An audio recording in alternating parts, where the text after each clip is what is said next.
Ni ai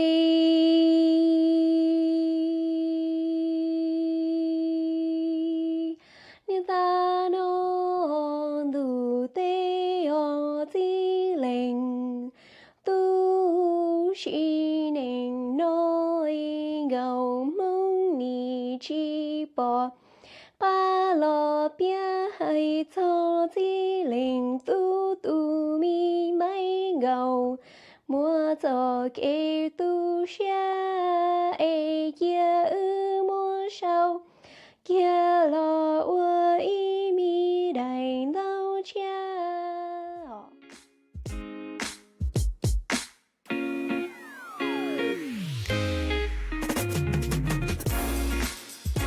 In a world dominated by digital screens and instant gratification, there's an increasing divide in our human connections and difficulties expressing our vulnerabilities.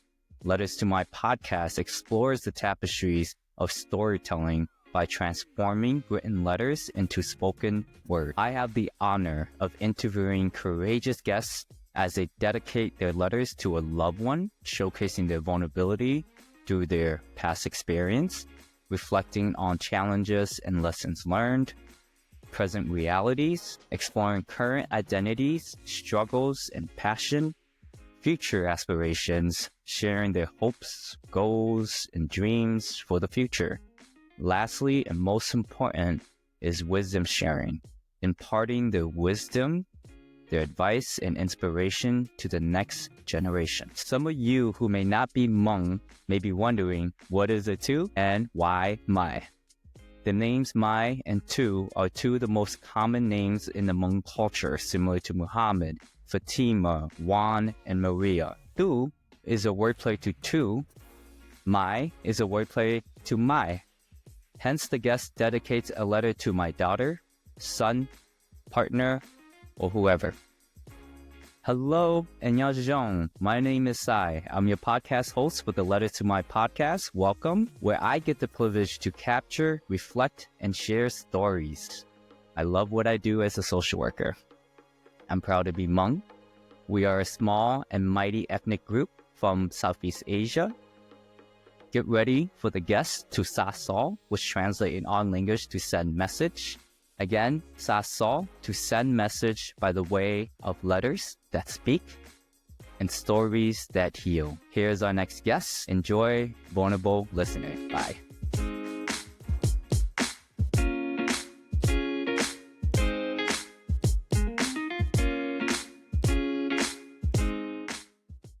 Welcome, everyone, to the Letters to My Podcast. My name is Sai. I'm your podcast host.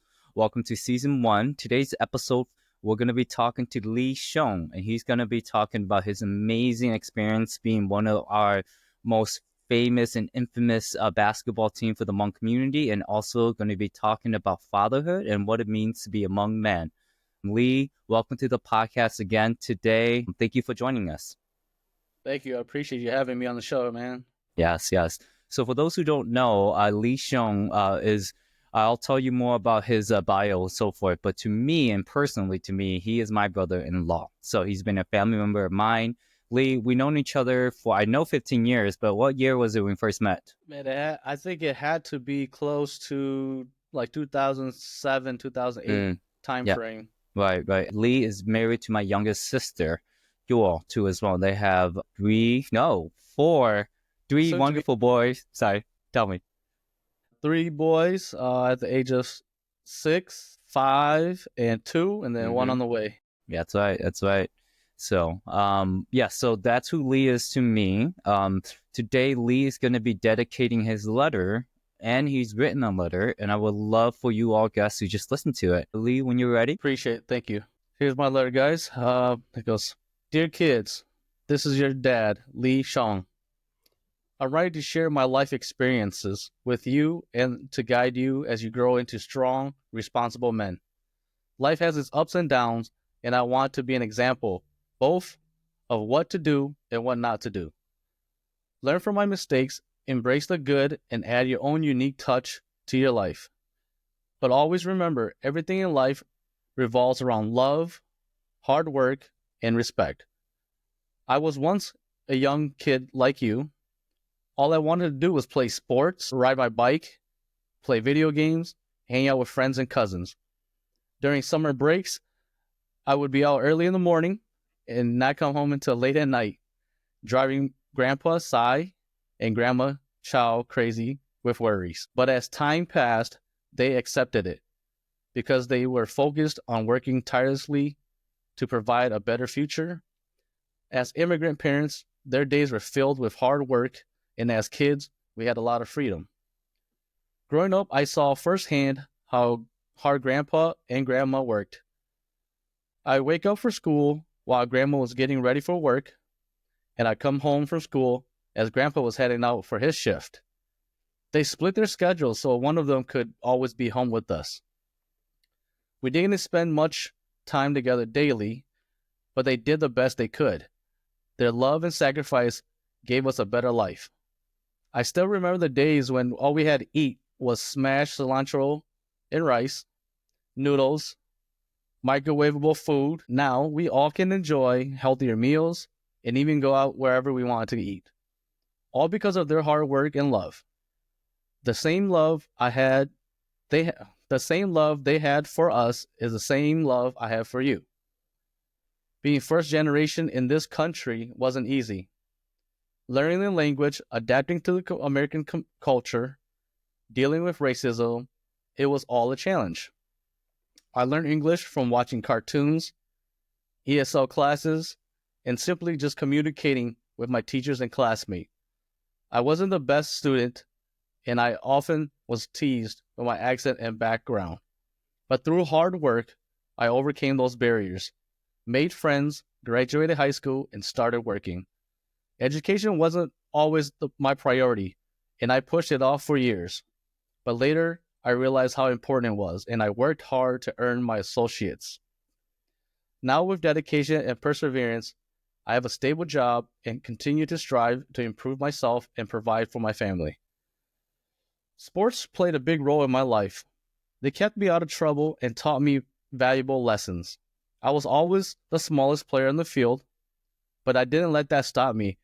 I put in extra effort practicing on my own, training harder than the bigger kids until I became one of the best. I went from not being picked for teams to being the captain for my high school team. I led my high school team and even made it to the newspapers. I never made it to professional level, but the hard work I put in taught me that effort and perseverance pays off. No matter what you pursue in life, if you work hard and stay committed, you will see results. When your back is against the wall, fight back. I grew up listening to Grandma and Grandpa stories about their struggles in Laos and Thailand, the terrifying nights escaping through the jungles, losing loved ones, and doing whatever it took to reach America. Knowing their hardship and the sacrifices they made gave me a deep respect for the culture, our elders, and our roots. If I had been in their shoes, would I have had the courage and strength to do the same? Respect your elders and their wisdom. Never forget that we are here because of their sacrifices. Respect is earned by giving respect. Live your life to its fullest potential. Strive to be the best version of yourself in everything you do. Don't be afraid to fail. Every failure is a lesson that will help you succeed next time. Give your all in everything you do. Get comfortable with being uncomfortable. That's how you grow. Live with love and respect for others. Be yourself. Work hard and always find joy in life. I leave you with the 4 L's. Learn, love, live, laugh. Love, Dad, Lee Xiong. Lee, thank you so much for reading the letter to us. At one point, I can hear that your voice was cracking, and what I felt that it was part of the sacrifices that your mom did, and that's something that we really want to talk about. Can you tell me more about that? What triggered you?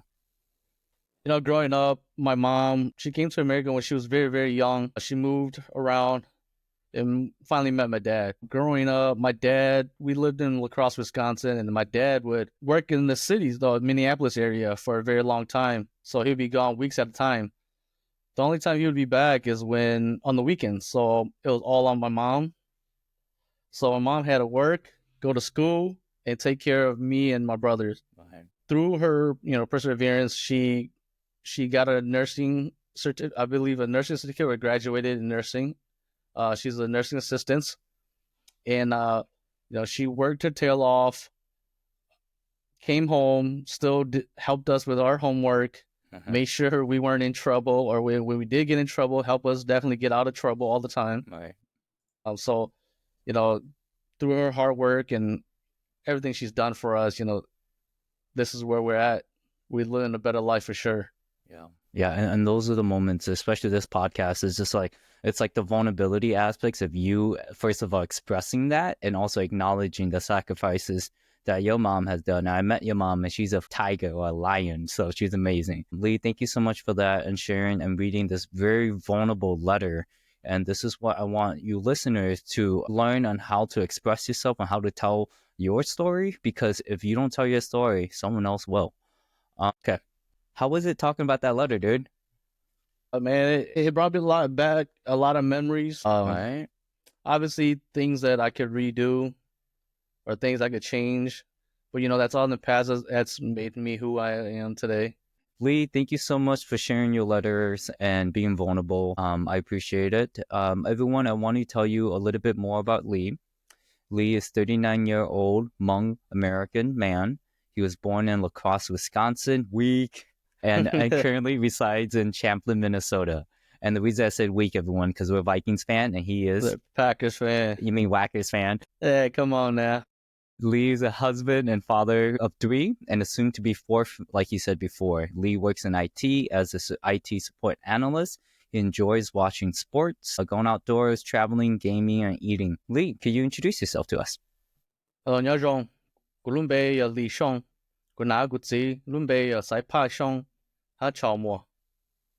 And Lee, you said your introduction in a different dialect. Can you introduce a little bit what that dialect is, so listeners would know? Yeah, so the dialect that I speak is green, or we call it in Hmong, we go Hmong Leng. So there's green and white. My family comes from the background of green dialect. I'm around a lot of people that speak the white dialect, so I know both pretty well. Right, exactly. For folks who are non-native Hmong speakers, it's similar to how the Northerners speak and the Southerners speak, just different dialects. Okay, Lee, thank you for introducing yourself and reading the letter. So right now, we're going to transition into your past experience. Lee, so when you were reading your letter, I did see a sense of vulnerability and a sense of your voice cracking. You talked about that offline, about your mom's sacrifices. Can you talk and share with the listeners about what those were and kind of why it gave you that sense of emotion? Yeah. So, as immigrant parents, my mom was very, very young when she moved to America. She met my dad, and my dad was a little bit older. So my dad we lived in La Crosse, Wisconsin at the time when I was born. My dad would come up to Minneapolis to seek job and to work jobs. So the only time I had my dad was on the weekends. Being that my dad or my mom, she was in high school. She worked. She took care of my brother and I, also her siblings. So, with her hard work and her perseverance, I wouldn't have a better life than what I would have back then. Yeah. And those moments, are those feelings appreciation, sadness, sorrow? What are those to her? Those are definitely appreciation. Those are sadness because I probably could never do it. It's hard enough to do it now already. And not knowing any goddamn English too? Shit. Yeah, definitely. And learning the culture and language, definitely. But, she's a fighter, and she's the nicest person I know. She'll go out her ways for you. But, because of her hard work and pushing my dad as well, and my dad's hard work, that's why we're here. Yeah, I mean, I'm sure other kids. I don't know about you, but even for me, as much as growing up as a Hmong boy, we were taught not to talk about our feelings, to suppress it, be somewhat stoic. And I can't wait. I need to teach people what stoic means on this podcast, and I will. We don't have time for it right now. Being stoic does not mean emotionless, but we'll talk about that another time.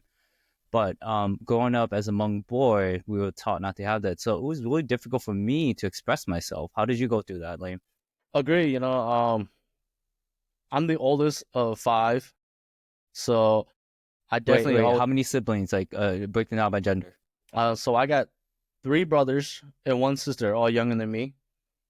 So being there and my dad worked nights all the time, it gave me you know, I wouldn't say the opportunity, but I had to kind of grow up quick. So emotion wise, I never really showed emotions. I've never really saw my dad show emotions as well. So in growing up, I had to fend for myself a lot. Just being out playing at the playground or at school. So you had to put a tough act on a lot. And that tough act is not what I tell people, and I teach in therapy. It's not sustainable, and it's also like your car is running on 100 miles per hour every day, 24 hours, and you will burn out. Obviously, you have kids now, but at that time in your past, we want to focus in the past. Is like, how did you go through those struggles? Yeah, I think the listeners would like to hear what those struggles were, and how it taught you, or shaped you, or molded you. For me, sports, like I said in my letters, sports played a big role. Kept me my mind right. Kept me out of trouble, a lot of trouble, I would say, for sure. But always being outside, being with friends, cousins, just hanging out a lot. So I kind of hid my emotions. I most of the time never really let them out. So I kind of ran from them a little bit and kind of hid them, masked them with hanging out, sports, kind of where the masculinity would be at. Keep going. Right. Absolutely. Yeah, and that's very I mean, first of all, you took healthy choices in going to sports. Some people do lead towards addiction, drinking. I know we have that issue in our Hmong culture too as well. But I'm happy that you're able to do those things. But these are the things. Sometimes it's just survival. So talking about survival a little bit, Lee. So those things are sometimes I always ask the question, what broke you? Now the next question is, what molded you, or how did you reclaim that power, Lee? I think for being in such a dark time for so long, or just meeting the right people, meeting my wife, your sister, of course, brought me a new sense of looking at life in a different direction and aspect. It was okay to express how I felt and not always hold it in. The more you hold it in, the more you bottle up, and then you explode. It could be a ton of things that are going on in your life, and then you explode all at one moment. Instead of just kind of like talking about it as they come, so you're not in such a high-headed moment. But also definitely when I had my first dog, it taught me a lot of patience. I always tell folks my dog helped me prep to have kids, to care for somebody else. With that being said, like I had to put a lot of things to the side and, really be an example for my kids and, the people around me. Okay, Lee, so we can transition just a little bit about your past experience. I'm going to ask you some questions. What were some dreams of yours when you were a kid and named at a certain age? Or what part of your life was instrumental in your early childhood that shaped you who you were today? At the earliest age that I can remember, about 5, 6, I knew I knew or wanted to be a professional sports player, either basketball or soccer. Basketball was a little out of reach because at that time I was not good at all. But soccer, I progressed in soccer fairly quick. I learned it pretty well. Plus, my dad played it. So I thought I was going to be a professional soccer player for the longest time. Like I said, sports played a big role. And growing up playing sports all summer long, or soccer all summer long, there was a moment when I was probably around 13 or 14 years old. And I loved soccer a lot. I was probably one of the better players on the team at that moment. And my dad, I did something that my dad didn't approve. And he sent me to Wausau, Wisconsin to live with my aunt. Damn. I was there, yeah. That's like military school, dude. Yeah, so it definitely took me out of school for my friends. But it uprooted you, dude. You were rooted in your community. Yeah, and it made me miss a lot of soccer tournaments, which I love to play soccer. So when the time was right, my dad asked me if I wanted to come back, and I had to shape up. So I love soccer so much, and I love sports so much that I came back, and I definitely shaped up from what I was before. You got whipped into the fish shape. Pros and cons to that, in my opinion. It was done without your decision, but Yeah. I'm sure it helped you. But at the same time, I don't know. Okay. I don't know what you see of that experience, but I think there's yeah, just as immigrant parents, that's their last resort. you're right. You're right. Yep. No, I have definitely my fair share of corporal punishment. That's all I can say. So I'm gonna leave it at that. Again, do not hit your kids, anyone. So it's not healthy. So thank you. All right, let's transition a little bit more about regrets. Lee, did you have any regrets? You should have, you could have. Why didn't I? I wish I could have. If this would have happened, I would have done this. Yeah, I think for me, and for a lot, I think for me myself, I could have taken school a little bit more serious. Once I got into junior high in Minnesota, it's called junior high. It was called junior high at the time. A lot of places know it as middle school.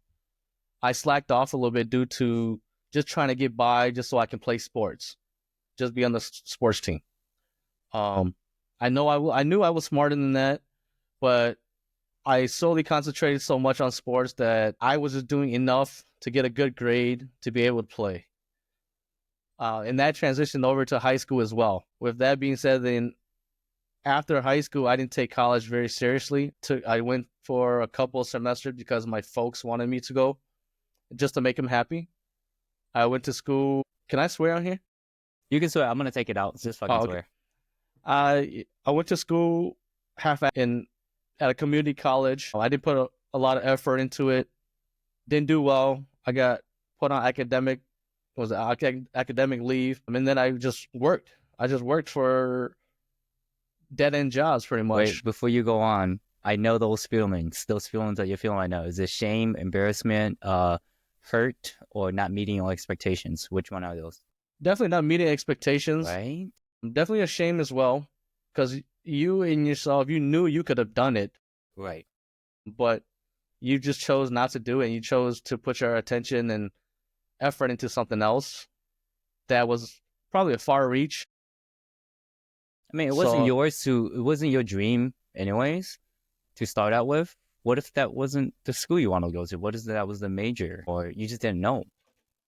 It very well could be. But at that time, the way I was trending from junior high to high school, I kind of knew that I didn't want to, pursue schooling after high school. And at that time, my thought process was, I'm still a good soccer player. I can make it somewhere. That didn't happen, and I didn't have a backup plan, but to work at dead end jobs. That must have been hard and difficult too for you to process that. And those are the things that we'll definitely explore more, Lee. I'm happy that you brought up shame and not meeting your own expectation, and also adding on that pressure from the family. Because knowing how the Hmong culture are, we are so community oriented to its pros, meaning things that benefits us, but also there are some negatives that can negatively affect us too as well. Yeah, that's tough, Lee. I'm gonna ask you more questions, but I'm sure we'll expand more on that. Do you have anything else on that? No, I think I'm good. Okay, thanks. We're gonna transition just a little bit. Okay. So Lee, you talked about how sports gave you a push or gave you community and so forth. I kind of want to transition us a little bit about more stories, right? Stories that are more happier, because I'm sure that you talked a lot about a lot of things that are close to your heart. So thank you for sharing that to the listeners. I want you to reflect on a couple things. So we last talked about regret. Now let's talk about moments of proudness. So I want you to phrase it in I am proud that I blank. I am proud that I went back to college and graduated with my associates in networking. I am proud that I am a dad to my kids. I am proud that they can look at me now and see that whatever I did in the past doesn't matter. As long as I know myself that I could provide and be their best friend. Well said. Give me your happy and positive moment from your childhood and your siblings and your parents, and also just things that Yeah, just moments. I think just moments for me is, as my dad and mom worked tirelessly, we still were able to take family trips, which meant a lot to me, because family is a big part of life. That's right. I remember going to Wisconsin Dells when I was probably like Wait, 7 tell years everyone old. what that is. Not everyone knows what that is.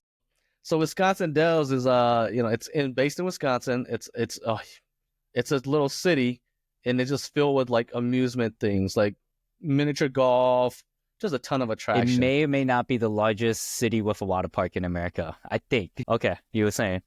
But knowing that we grew up with very little to none, my parents still were able to take us out on that trip and brought my grandma along. And one thing that stands out to me is obviously the water parks, but just knowing how much my dad loves deer. He took us to the deer zoo, and this is I didn't know they had such a thing. Yeah, man. They have a little zoo. That's cool.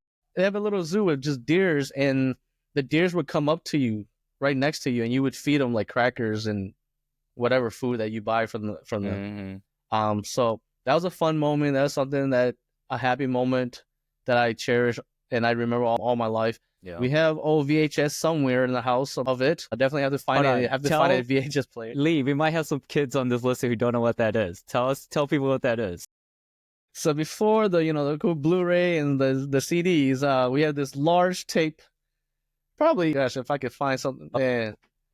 It's maybe black. The size of it's black. It's the size of this. Yes, Lee, right there, right there. So the size of that, I mean, it's just like it has movies, things like that. But we would have huge video cameras as well, the size of boom boxes. They capture memories. Now you can probably convert it to CDs and whatnot, but right, DVDs. But it's somewhere in the house. We'll definitely have to dig for it, but that'll be there forever. When you have time, look at it. I encourage you to look at it because it brings back a sense of reflection. Yeah. And part of this podcast is to reflect on your life and those experiences, especially its VHS tapes, which has video, is so much stronger. That's why this podcast, Lee, I wanted to do a video so they can see the guests' emotion. They can see me talking as well. Okay, Lee. So before we transition, Lee, I know we just talked about moments of happiness and proud, but I forgot to ask you about grief. I understand, if I remember correctly, you just went to a funeral recently. Tell the listeners, I guess, more grief from your perspective, and what does it mean to go through grief? And also, there's something that we talked about in episode 1 with Dr. Dear Cha called community grief, how we do at the funeral. So talk more about your experience, your childhood, and what that means to you, I guess. Yeah, so I just recently went to my aunt's funeral in Wisconsin. I'm fairly close to all my aunts, all my uncles.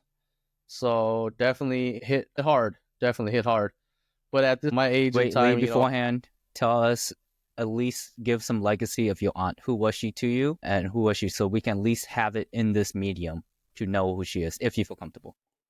Yeah, my aunt, she was one of the elders, a very old woman, but she fought cancer for over 15 years. If you looked at her, you probably never would imagine she had cancer, and the way she acted, the way she smiled, the way she talked to you. And I think one thing that really, really, really stood out to me is like the love that she had for my uncle. My uncle's old too, and he's got a lot of medical problems too. But through those tough times, she never put herself first. She always made sure my uncle was being taken care of, attending to his, if he needed doctor appointments. Just the love that they both shared, it's amazing, and it's something that you dream and wish for yourself as well. And then talk about your experience of going to that funeral and what grief means to you and the importance of community grief, if it is important. It's grief is tough because when it's our family, we're always there to kind of work because we're attending to the community that does come to pay their respect. But there's a little short time that I did have, I just thought about all the good things, all the times, the moments that I've had, and just knowing that you probably never have those moments again with my aunt, definitely made me sad. But knowing that she's not fighting her illness, she's at peace, and in a better position now. Just makes me a little bit more happier, definitely. And I guess focus on the Hmong community. Why? I'm sure you told people about our funerals in like 4 days. Like talk about, I guess, teach the younger generation why that's important, and also not only why it's important, maybe just something we do, but what does it mean to you? I'm not very into the culture or know of the culture a lot, but Dad's funeral was 2 days. Well, 2 days into the burial, but we have it like that. I feel like we have it like that just so everybody who gets a chance to come in and pay their respect to the person that has deceased. A lot of effort works definitely with family when you have to prepare food for the community that comes. You have to just do the little things, set up tables, set up food, running around town just to grab miscellaneous things. Just kind of be appreciative for the people that are coming to pay respect to the person that's deceased and to your family. I know because we're a Christian family, so it's a little bit different from the traditional ritual or ceremony and weekend there. But for me, it was just a time to actually connect with family again, grieve, see my aunt for the last time, and just give me good memories of what she was and who she was. Thank you, Lee, for sharing that. Grief is one of the toughest things to deal with. It's something that everyone will go through. It's those memories, the time spent, and also just the simpleness of hugging that individual is all those moments that we think about. So this is why I'm sure you all were here as well. For me, is to combat this digital divide that we are in with looking at the screen this much is not normal for us. So don't forget to connect with our individual. And also, Lee, it's just like we just came to the United States since 1975, and most of those folks are between 20 or in the 40s, and the older ones have passed away, and the first, I don't know what they call first generation, of the ones who help with the refugee moving out, the time is there. So enjoy the time with your people, enjoy the time with your parents. We're not going to have these people who have these experiences anymore from Laos to America. So anyways, even I'm feeling emotional about that, but we'll talk about it later. All right. So, sorry, Lee, any last thing about that? Like you said, take some time to definitely share moments with the elders, your aunt, uncles, parents, because and learn as much as you can from them. I think that's one takeaway that at this point in time in my life where I am older and the folks are getting older, we as a community don't really try to find out or learn about their past experiences and what lessons they have. So definitely find the time to spend with them and take as much as you can in, because sooner, it would be like a snap of a finger and they could be gone already. Yeah. I think that's what I always hear from the OGs. So Nyono Chipotaki stands for you're here today, you don't know what comes tomorrow. Thank you, Lee. Okay, Lee, so thank you so much for telling us about your past experience. We're going to transition to the present realities right now. So again, present realities, you'll be talking about your current passions, your current struggles, current challenges, things you're working on right now in the present moment into 2025. So Lee, I always like to ask guests, what are your identities to you? What do you identify as? I identify as a Hmong American male, as a father of soon to be 4 and a husband. And why are identities important to you? To me, it's just who you are, and what you can bring to the table for your family as well. Obviously, there's unwritten rules, but each role in the family, they provide something, and you work together closely to blossom the family as much as you can. Can you tell us about your current projects? Tell us about your current passion, things that you're doing presently, your hobbies, your goals, anything you're working on right now? Right now, I'm just working in the IT field. Definitely pursuing to try to, move up the ladder, try to make a better life for myself and my family. Lee, you know what? I forgot to ask about the most important thing in the past experience. We got to back up a little bit. Okay. We got to go back to Dynasty basketball. God damn it. Totally forgot about that. Okay. So Lee, I want to tell the listeners on how you and I first met. Okay. Lee, I want to talk a little bit more about how we first met. And I first met you at Brooklyn Center Church, where there's a basketball court, right? And I remember seeing this guy with, I don't know if those who aren't playing in basketball, there's something called motion offense, right? Or just pick and pop. I couldn't remember what your offense was, Lee. Was it motion or was it something else? I mean, it was the simplest play ever, but it was just a down screen and just move without the ball. So it's motion, basically. Okay, so that's what that is. And then before I ask you these questions, Lee, have you seen the basketball podcast interview, All the Smoke with Steven Jackson? And sorry, who's the other person? Matt Barnes. Matt Barnes. Have you seen it? Yeah, definitely. Okay. I listen and follow a lot of those podcasts. Okay. So they have two questions I love. One is at the end.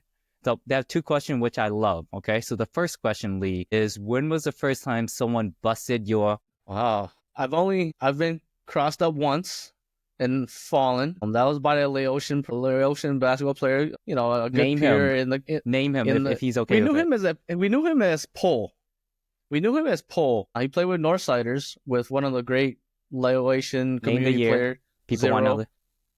Man, that was probably 2013, 2014. I thought I was cool wearing my Jordans for the first time. I never wear Jordans to play again, man. You got Crosse. And then for those who don't know Lee, I should have said this at the beginning. Lee plays for a Hmong basketball team they're called the Hmong Dynasty. So Lee, I got to talk for a second because I want to tell who you guys are to us. So at that time, we were young basketball players. I was in college. No, excuse me. I was in middle school. And we started seeing a bunch of Hmong guys playing at the park. And we started seeing a bunch of Hmong guys who are being, I guess, efficient and can shoot. So they were the modern day, you guys are the modern day Phoenix to me, or the modern day, oh God, there was another team. I can't remember. Golden State, thank you. Yeah. Golden State, yes. That's what you guys are to, just a bunch of shooters. You guys have one Draymond Green, or one big enough, which is Luke, was it Draymond Green? I can't remember. Luke and Tom. Luke and Tom, there we go. So, sorry, let me backtrack in my excitement, everyone. Essentially, they were someone that was revered, respected, but also to be feared. Because at all the basketball tournament, they were almost always number one. And what it saw to me is like, what I saw from this teamwork, a commitment, being a master of your craft. Like Lee was not the tallest guy, y'all. I don't know how much I know that. Not the shortest, but this guy had a mouth and he can shoot his corner three, and he played his role amazingly because his role was interchangeable. He wasn't just, he can be the point guard, he can be whoever. So Lee, that said, tell me about what it meant to be dynasty for the community and what it meant to be dynasty for yourself and your brotherhood. Yeah, it started out with not being... We were rivals, actually. We went to different schools. Yeah. We played on different church basketball teams. But when our captain, Alex Lee, wanted to form the team, he was picking and choosing who he wanted to be to make up this team with. So after competing with each other and being rivals at junior high against Chalai Lee, since me and Chalai are the same age, we formed this team. And, I think we wanted to just show folks that there are Hmong people that can play too. Just not Asian. We're not a very known community. So we wanted to show that a team made of just Hmong kids definitely can compete. And who's not taller than 6 foot, right? There's no one taller than 6 foot. Exactly. Right. No, we didn't have anybody taller than probably 5'10". That's right. Definitely the brotherhood that we formed, man, the long trips, the long talks, the lifelong relationships that you form with these guys are amazing. They're like my brothers. They're my brothers. But, competing, we wanted to show definitely other nationality too that, we aren't just a bunch of kids or immigrant kids that came over and don't know how to do anything and we're just good at soccer. We wanted to be outside of that and kind of reach for something different. And show that you can do it if you put your mind to it, you practice, you're organized, you can be just as efficient as anybody. And this definitely led us to some of us playing high school basketball and to the next level as well. And think about that, y'all, in the 1990s or the early 2000s. And just for you kids who know that, as we just came in 1975 and it took us 25 years. So it's just brewing. It's all been brewing. And look at it now. We have kids who are in professional leagues right now. And we have also one of the best, Sunisa Lee, Olympian, right? So things like this. Anyways, keep going. Yeah. I don't know. I mean, just our time frame, it taught me a lot about having each other's back, brotherhood, You build your relationship again. And obviously winning brings a lot of joy to yourself, but it also brings a lot of recognition through the community, through our small Hmong community. So that that helped us a lot, and it helped blossom the basketball scene in the Hmong community as well. Oh yeah. Fast forward to now, even probably 10 years ago, now we have our own July 4th Hmong basketball tournament, which we thought, why not showcase the Hmong community a little bit? Because there was just very few Hmong teams that would compete in all Asian tournaments. So we wanted to showcase that the Hmong community has some talent, and to bring out the kids to not be scared to just come out and play. And what year was this when you were thinking about? This is probably 2016, 2006, probably around. So we decided, we have our annual July 4th Hmong Freedom Festival in St. Paul, Minnesota here. We decided, me, Zhao, and Chip, we decided, let's throw an all Hmong tournament. Let's see, we can get some of these Hmong kids to come out, and we know there's talent out there. We were able to get 20 plus teams, and we were getting teams from Wisconsin, California, Iowa, Washington, Oregon. So we're getting teams from everywhere. Fast forward today, now, me and Chip have taken a back seat. Zao has taken off, ran this tournament very well. Now he's getting teams from everywhere. We got teams from Boston, definitely a couple teams from California. Wait, are they tall? Are all these people tall? These generation kids are a lot taller for sure. Yes. But, you still get our Wisconsin, our Minnesota. Wait. We have a Florida team, a Georgia team. So they're coming from all over, and it's very pleasing to see that the Hmong community from everywhere are having, they have the talent. They need a platform to kind of showcase it, to boost their confidence and be able to say, we can play and compete as well. Well, that's what you're doing. You, Zhao, Chip, and everyone. You're creating space at the end of the day, and that's why I want this podcast to create space for conversations like this.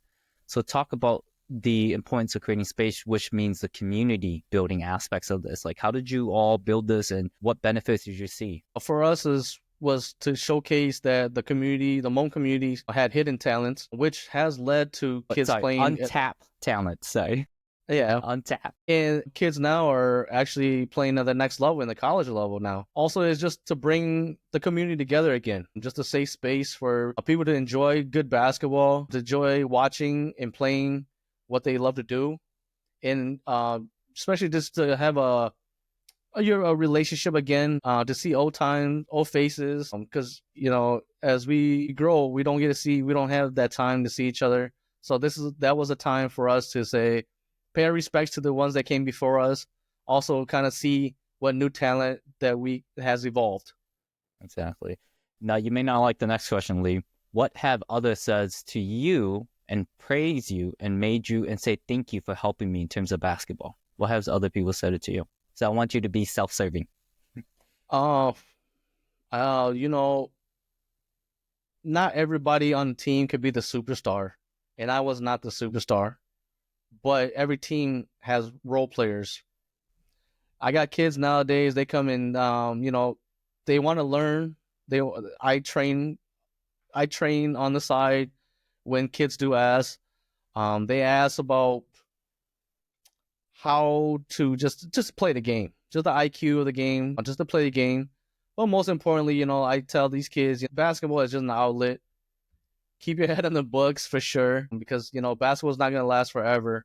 But as long as you have an education, and you can definitely pursue that and make a life for yourself. No, I think that's important too as well. I was more focusing on how you were a role model to other basketball folks. For me, I think for that question, on the court, I get the most points, but by doing the little things to keep the engine going. You may not get the most points, you may get the flashy plays, but to play defense, or to play good defense and do little things, be scrappy and take charges, put your body on the line. Not everyone's going to be a superstar. And I think kids know that not everyone can be a superstar. and they tend to look at other pieces. How can you support your leader? How can you support your winnings? How can you support your team, your brother in arms? Because without supporting Kaz, a leader or an all-star may only go so far. Exactly. So you gotta have those other mechanics or other things there, other supporting roles to definitely win and to have a good time, basically. Yeah. And for the listeners, don't listen to this fight because we're going to break down some basketball history right now, okay? So we're going to break it down. So Lee, when you were talking, I always think of the Detroit Pistons, not the bad boys, but Detroit Pistons with the Rasheed Wallace, the two Wallace Walls, Chauncey Billups, Big Shot, Hamilton, Tayshaun Prince, and everyone. But they would never have won their championship. It was not for Antonio McDyess. And I can't remember that point guard, Lindsey something Lindsey. Dorsey? No. I can't. Lindsey Hunter? I think so. Yes.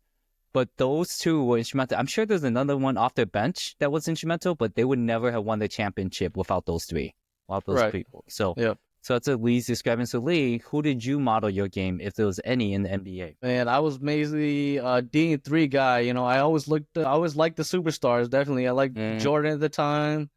I like KG at the time. Like Stephon Marbury at the time. So I was never one person I modeled my game around. But as I molded, I kind of looked towards like Rip Hamilton, Ray Allen, just being able to move off the ball and get yourself open, finding the spots with no dribbles. Yeah, with no dribbles, definitely. And in today's modern world, it's probably like Klay Thompson. Yeah, for me, I was more baby Chris Paul to not as good as Jason Kidd, but doing a little bit of everything just like Jason Kidd. So those are always my inspiration. And Sam Cassell was my inspiration because of mid-range game. So Lee, is there anything that you want to share with kids who are going, whether it's professional route or wanted this to be something that is part of the craft? Any advice you want to give them? Definitely one thing is work hard. Work hard. Take your practices like a game. Always practice at full speed. Practice always should be harder than the games. And that's how you evolve. And repetition.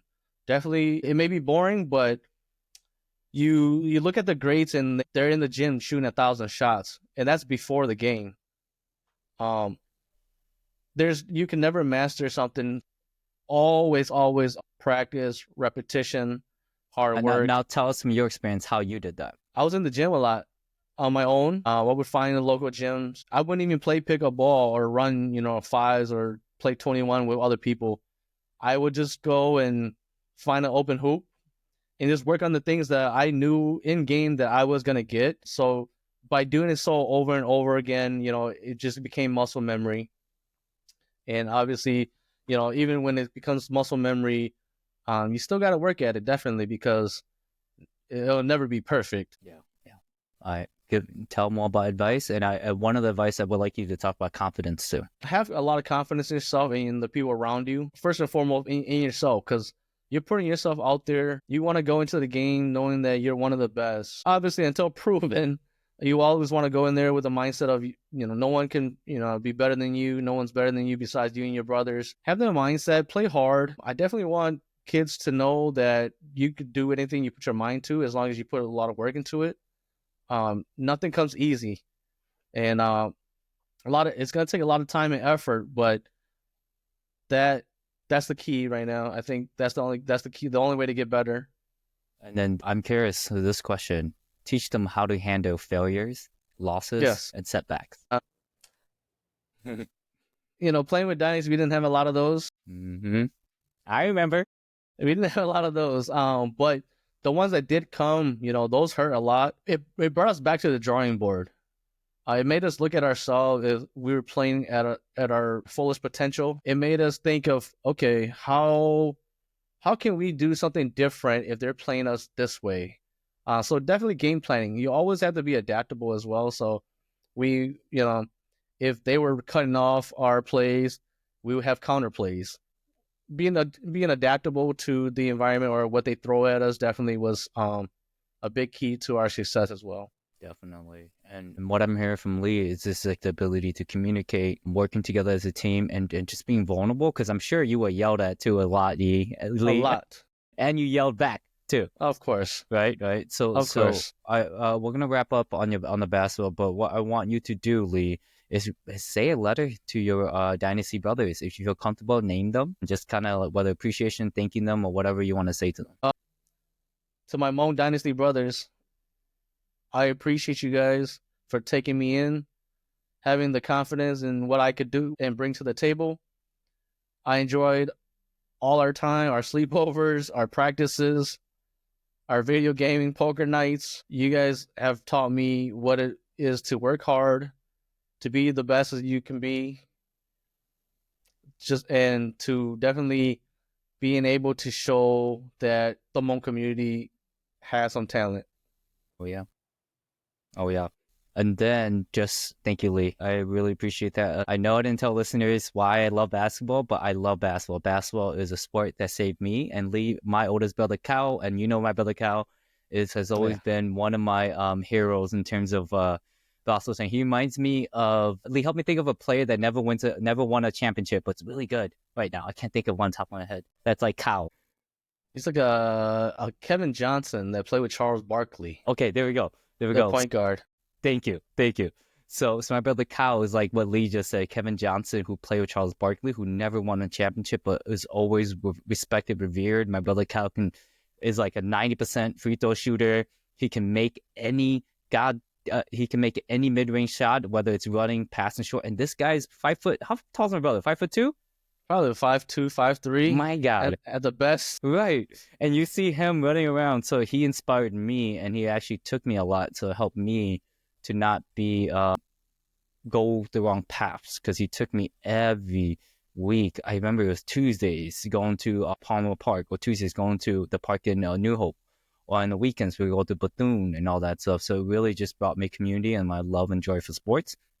And that's why I wanted you all to listen to this. And like Lee said, we do listen to all the smoke, and those are professional NBA players, but let's not forget our version of professional basketball players, and it's Lee. And these are the stories that we want to capture, because your team may be the first super team, in my opinion, and it's going to build up more and more and more. So thank you, Lee. Any other thoughts or last thoughts on basketball? No, I just want to make sure the kids that are trying to play basketball, keep at it. Don't be afraid to ask questions. Don't be afraid to ask the older ones that have came before them and played before them. Like, I have kids asking me to train them, so ask away and gain that knowledge and apply that to life as well. And Lee, I think you and Zhao and Alex need to start a paid basketball camp. And of course you need to make money, but the thing is, I'm thinking about the payment, because once a kid pays for something, then their motivation is different, right? Then they have to do this. Yeah, they have to. Yeah. So I encourage you to really start small basketball camp, because I don't think I've seen a Hmong person doing a camp in a long time. Sports camp. We have one coming up, but not us, but by one of my teammates. Basketball? Oh yeah, duh. Yeah. Yep. That's good. Do more of that. Okay, so let's transition. Okay, let's go back to present. So I say thank you for sharing that, Lee. I want to ask you a different question regarding emotions, feelings, mental health, and how you process that. Let's ask a bit more just generally how you process it. Now I'll ask you about your kids afterwards. For me, it's finding some time for yourself. You deal with your everyday work-life balance, all the extracurricular noises around you as well. So finding time for myself, like hitting the gym, getting some shots up in the gym, or just doing something that you love. Going out fishing is my therapy. So, just finding time and putting effort into yourself again, that brings a better version of you to the table. So that's how I carry myself there. No, I think that's really good. How do you, hold on, let me phrase this correctly. As Lee, we talked a little bit about like difficulties processing emotion as a Hmong boy, and now you're growing up and you have kids of your own. Talk about your experience of like sadness, happiness, and how you help yourself, and just focus on yourself with that, because I think the listeners would like to hear or learn. Yeah, from a young age, obviously never knew how to deal with a lot of things, a lot of emotions, but having somebody to just listen, and letting you kind of just spill your feelings is a plus. For me, that's definitely my wife. That's definitely you at times when we see each other. But just having the right people around you and just care about you enough to listen, that that's something that I think everyone needs. We need someone there we need someone there to, bounce off ideas, going through struggles, because you never know, because they might be going through struggles and they've already gone through the struggles, and they may have the answer, or they may navigate you around those kind of emotions. Absolutely. Now let's talk about a similar question, but to your kids. To my kids. Sorry, let's talk about similar question, but as a Hmong man raising your kid. As a Hmong man, as being a father to my kids, I look around and then myself and how I grew up. I try to navigate them to not do those things, or not take that path that will lead them down the wrong road. It's definitely a challenge, because our parents as immigrants, they worked hard. They didn't have that time with us like we have nowadays. So to be a parent it's almost kind of like you're trying the best you can. You try to take the good that you were taught, and you try to look at other parenting styles, and you just take the good and leave the bad.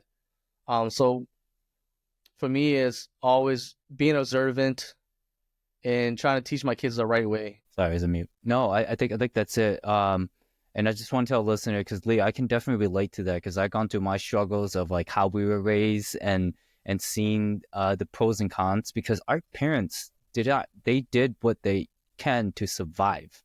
And for those who may be frustrated, because I have had my frustration on my parents, although it was not warranted, it's because they didn't know. So an example of it is that what I'll tell you was like, was there ever a template of coming from Laos, refugee to America, Lee? Was there a template? Has someone ever done that before? No, I don't think so. Right? Never.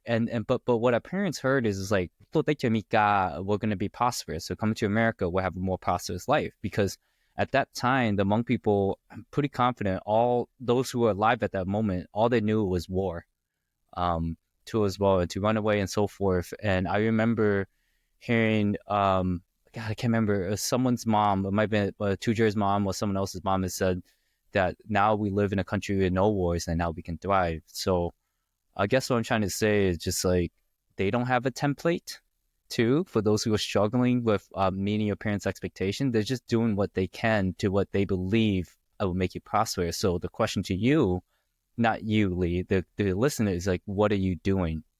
You have this opportunity. And one thing, sorry, that went off on a rant, but the last thing you said that really stuck out to me is breaking the cycle, whatever that cycle is. So that's powerful, Lee.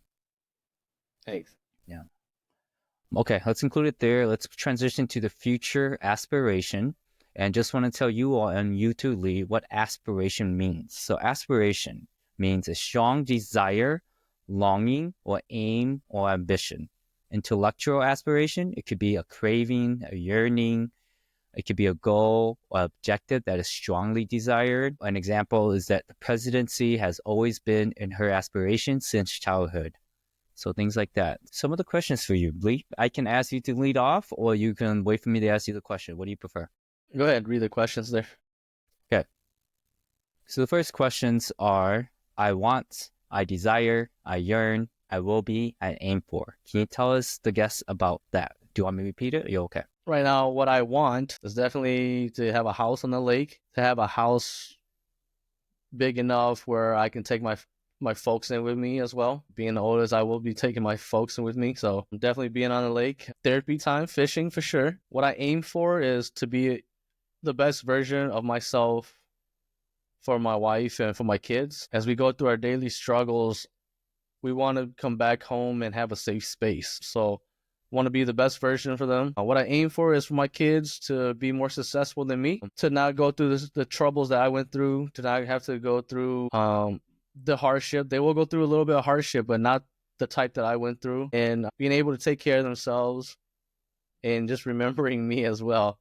Very well. Yes, thank you. So more specific question is, let's explore your hopes, goals, and dreams and what that looks like for you. What are they? Your foresights, your hopes, dreams, aspirations. What do they look like? My hopes right now is for my kids to be able to succeed in school. And like I said, just to be a better version of themselves and not make the same mistake as me. My goals, leading to this is to better off my life and to better off my family's life, where we can kind of live more free, not having to go through a routine every day, but to have a moment where, you can kind of go do whatever you would like to enjoy, you can enjoy and have some free time for yourself. Sounds like financial freedom, someone.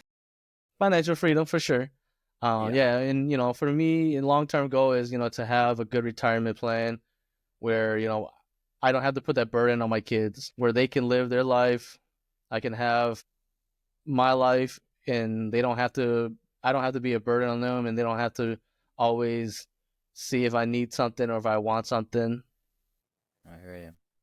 So basically, you want to make sure that they have a successful life, and you want to give them the tools, experience, and so forth to help them. Is there anything more specifically on Lee's life? Be selfish. What are your goals, dreams, aspirations? Man, it's tough to be selfish, man. I'm not a very selfish person. I know. That's why I'm asking. I think for me, I just want to have a loving family. I've always talked about this to you guys as well. You guys come up from a good upbringing, and you guys have had the best hangouts all the time, and you guys hang out with a lot of family all the time. That's right. But I want us, as we grow older, I don't want my family to be disconnected.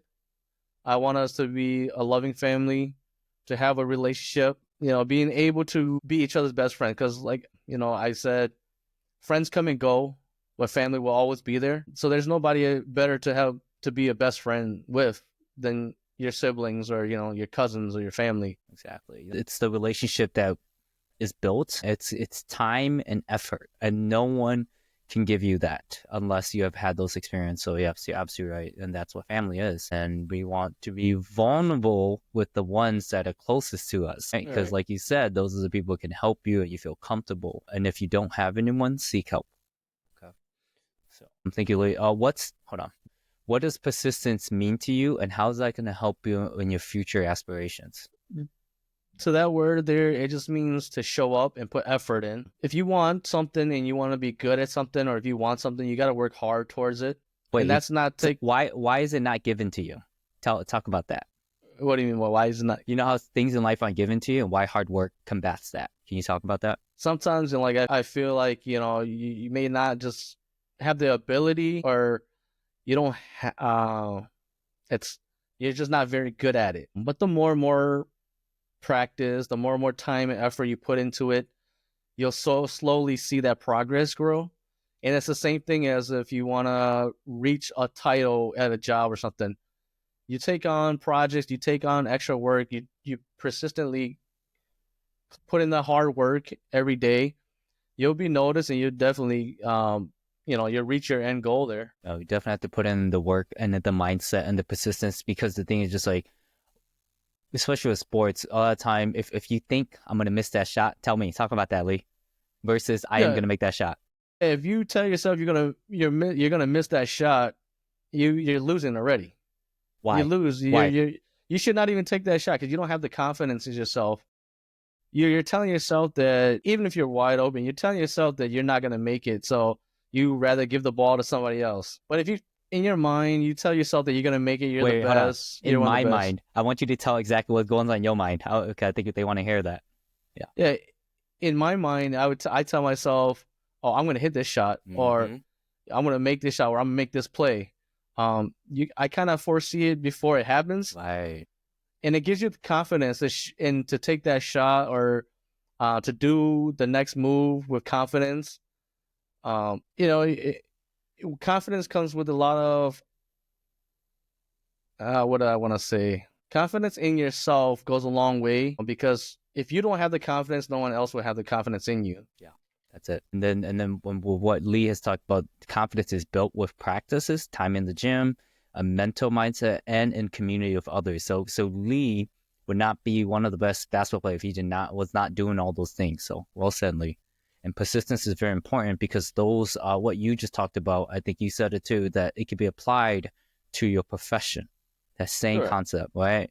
And Lee, I'm right there with you, because I think at one point you said that treat it like a test, or do game speed. I think for me, sports allowed me to do that, because every game that I was playing was like the midterms, right? And then the championship or the final exam or tournaments was my exam. So that's what I've been building up for this. So what Lee's just sharing his experience of being part of the dynasty and getting to there, I guess. Lee, is there any other words that you want to add? Because we're going to transition to more specifically the wisdom and inspiration of next generation. Anything else you want to add? No, that's it. Okay. So the wisdom is going to be focused on, I'm going to focus on Hmong man, or you being a Hmong man, more your experience, or Hmong boy and man. I'm going to ask you about if someone wants to follow to you on a similar path, what advice would you give them? Like really break it down. This is how you do it. This is what you don't do. This is what you do. If someone wants to be exactly like a best basketball player and a father of four. Yeah. Well, your testimony is in itself an example of what not to do. So just focus on the positive. We already talked about all the things already, so you don't need to focus on the negative on this one. Okay. I am ready. All right. Okay, Lee. So I'm going to ask you the first question in terms of wisdom sharing to the next generation. Again, Letters Tou Mai Podcast believes that we have to pass the torch of wisdom to the next generation because it's our turn. That's it. So, Lee, my question to you is, what advice would you give someone who may want to follow in similar footsteps? What kind of ideology, mindset, persistence, or specific things that they should do? First and foremost, I want to always have a can-do mindset, because if you don't have that kind of mindset, you're already doubting yourself. Always ask for guidance, ask questions. What I've done is always ask my dad if I needed to, how to fix a car. Be shown how to do it and not just have someone do it. So always be the present, hands-on, work hard, have confidence in yourself, and ask questions along the way. That will go a long way, because folks already been through that already. So they can give you a blueprint of how to go through that, and just showing up and putting the effort day in and day out. Yeah, agreed. Well said. And Lee also touched base on college and education, how it wasn't for him, but it was for him. Talk a little bit more about that, Lee. At college, I felt was just to kind of please my parents once I got out of high school.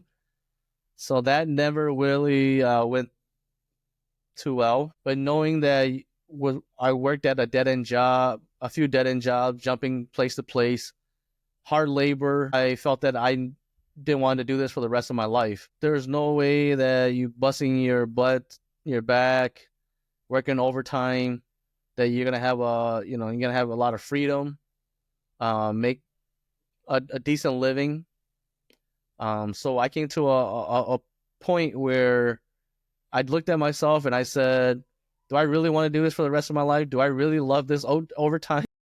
Good Do question. I really love this pay that I get? Why not, put a little effort into going to college, get an education, bettering yourself, and finding a career?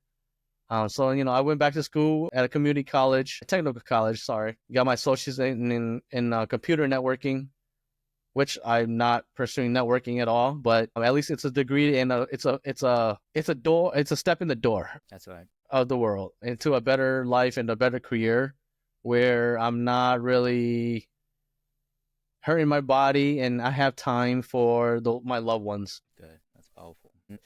Lee, normally I ask guests on the wisdom that they want to share with the listeners, but I'm going to ask you something a little bit differently.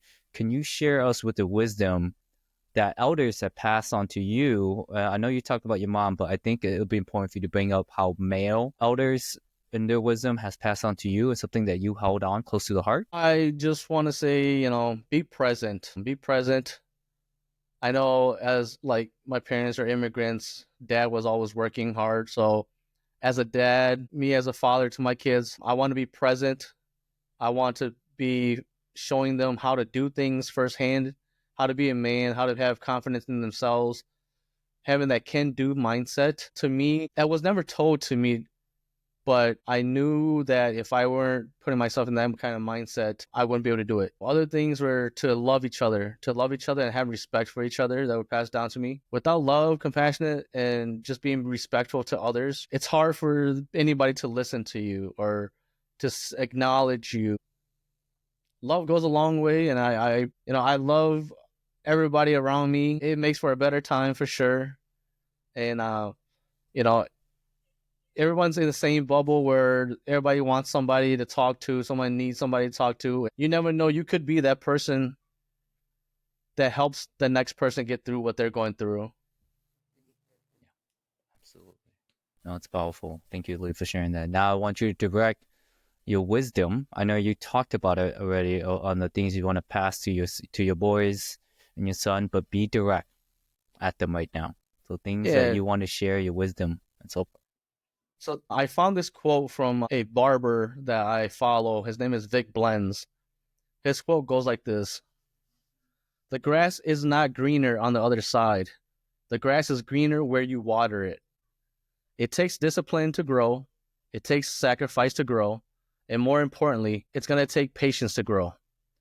You can try to rush the process and jump on somebody else's yard, but I promise you will never be grateful as you would growing your own." To me, that quote there is to have confidence in yourself, to always learn, to always grow, and put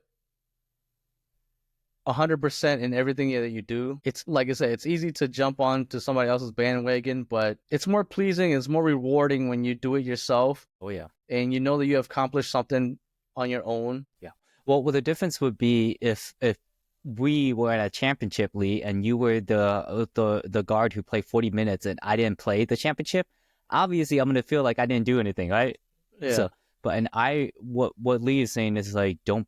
It's not that everyone has a role, but the thing is like, make yourself to the best person so you can be in the role that you want to be. So, and also Lee, one thing I love that quote. So you kind of sent it to me. One thing I took out from that, I agree with what you said, is know where you are presently and enjoy it. So I like that. Yeah. Just water the grass in front of you. Definitely. Is that what you're sharing to your son?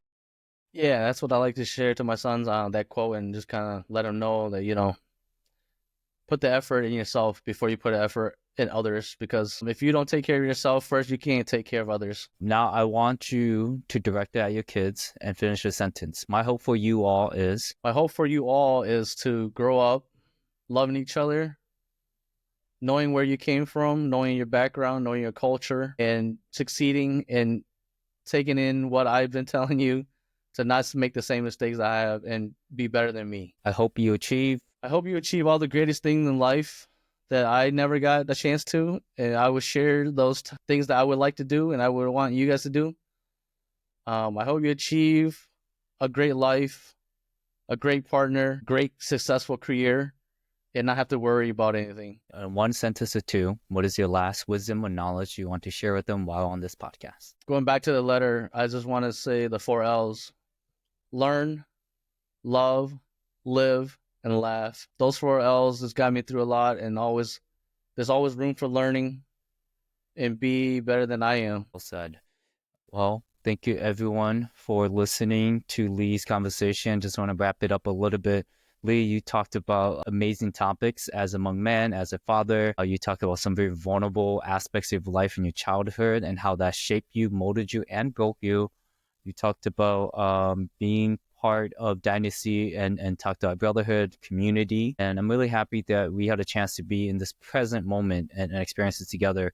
And again, Lee is my brother-in-law. We've been to many deep conversations that we had, happiness, sorrow, and happiness, and so forth. So I'm happy that you all are able to listen to this. For anyone who's going through situations such as Lee, going through loneliness, vulnerabilities, or difficulties with your own identity, is just seek help. Well, if not, listen to this podcast. So we'll talk more about this. Lee is the first heterosexual male that I have invited onto this podcast. We will definitely invite more to be talk more about toxic masculinity, on how to heal, on how to challenge some of the things that aren't working for our community. And again, I'm just one voice. I don't speak for Hmong community, but these are things that I want us to talk about because no one's talking about it at the end of the day. Lee, any last words you want to add?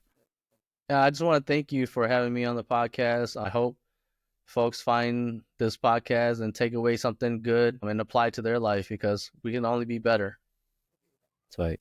Thank you all for joining the Letters Tou Mai Podcast, where letters that speak and stories that heal. Bye.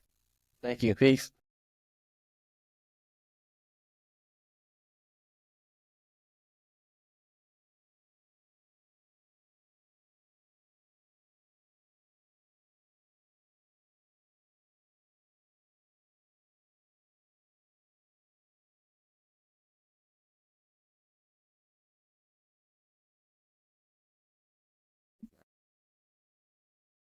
Thank you for joining us on Letters to My Podcast inaugural Season 1.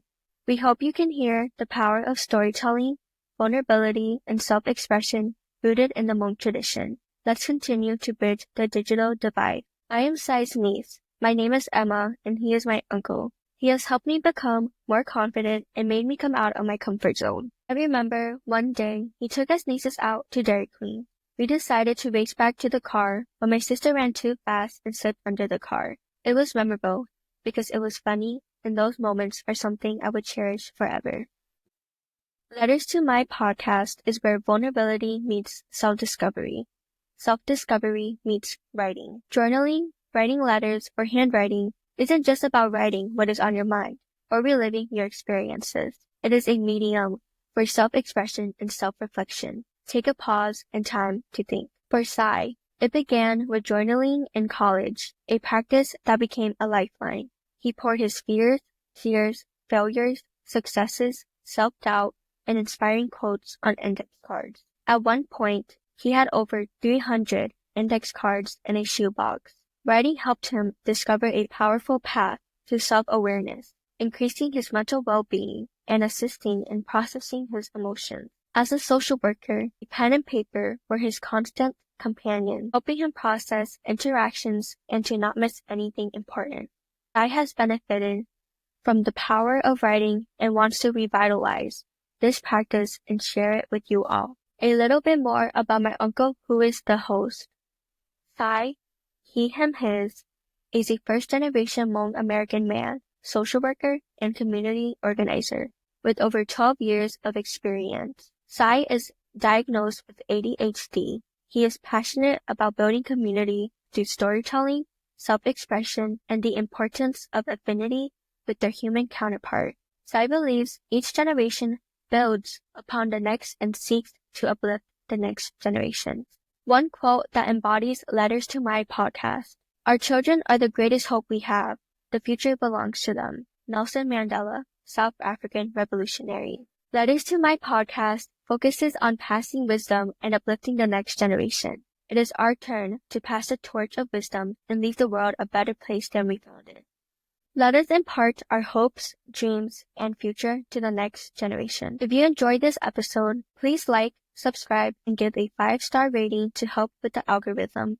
Letters to My Podcast is on Apple Podcasts, iHeartRadio, Facebook, YouTube, Spotify, Blue Sky, and Instagram. Disclaimer: Sai Ying, LMSW, is not establishing a therapist-client relationship with listeners through this podcast, and any reliance on the content is at your own risk.